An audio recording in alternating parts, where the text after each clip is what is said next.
Hello guys, welcome back. আমি মামনি আর আপনারা দেখছেন মামনিস কিচেন। আজকের রেসিপি ডাল পুরি।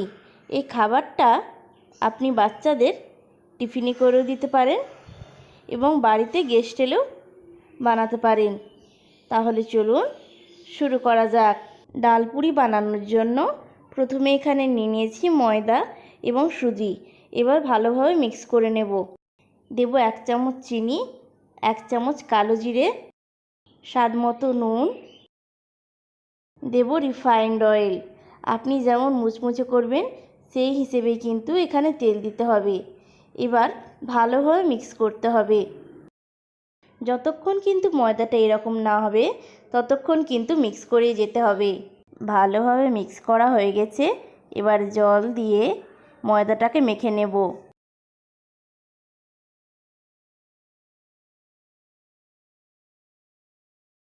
এরকম একটা সফট ডো বানিয়ে নিয়েছি। এবার 1 ঘন্টা ঢাকা দিয়ে রেখে দেব। মটরের ডালকে সেদ্ধ করার জন্য কুকারে ঢেলে দেব। দেব একটা আলু, পরিমাণ মতো জল।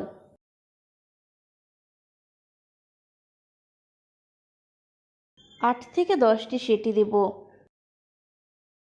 একেবারে ভালোভাবে সেদ্ধ করে নিয়েছি। এবার একটি পেস্ট বানিয়ে নেব। পেস্টের জন্য নেব জিরা, রসুন, আদা, লঙ্কা, টমেটো, পেঁয়াজ, ধনে, জল দিয়ে এটার পেস্ট বানিয়ে নেব।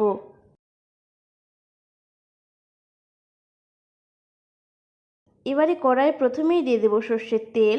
তেলটা গরম হয়ে এলে যে মশলাটা বানিয়েছিলাম মশলাটা দিয়ে দেব।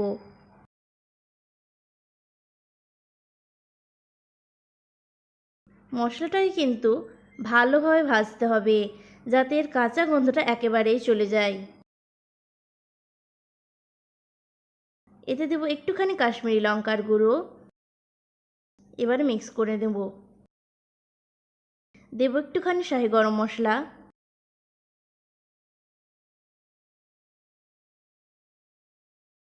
একেবারে ভালোভাবে ভেজে নিয়েছি।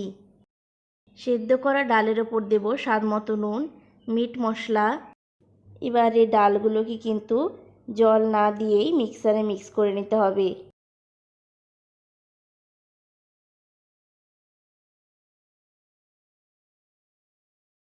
একেবারে কিন্তু এমনভাবে মিক্স করতে হবে ডালগুলো কিন্তু একটুও যাতে গোটা না হয়ে থাকে।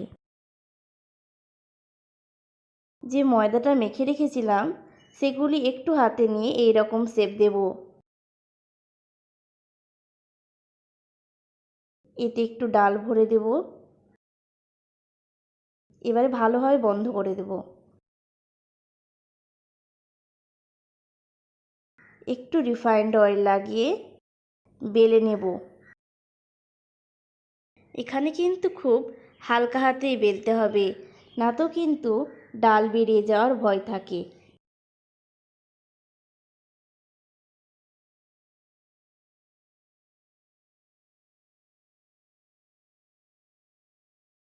এবারে রিফাইন্ড অয়েলে ফ্রাই করে নেব। আমি কিন্তু যেমনভাবে দেখাচ্ছি তেমনভাবে কিন্তু ফ্রাই করতে হবে, না তো কিন্তু জিনিসটা একেবারে কাঁচা হয়ে থেকে যাবে।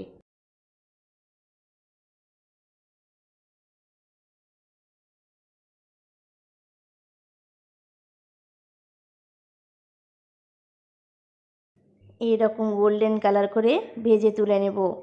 তৈরি হয়ে গেছে টেস্টি টেস্টি ডাল পুরি। এই রেসিপিটা অবশ্যই ট্রাই করুন। আমি আশা করছি আপনাদের ভালো লাগবে। আমি এই ডালের রেসিপিটাও নেক্সট ভিডিওতে দেখাবো, তাই চ্যানেলটিকে সাবস্ক্রাইব করে রাখুন। ভিডিওটা ভালো লাগলে একটা লাইক দিন এবং বন্ধুদের সাথে শেয়ার করুন।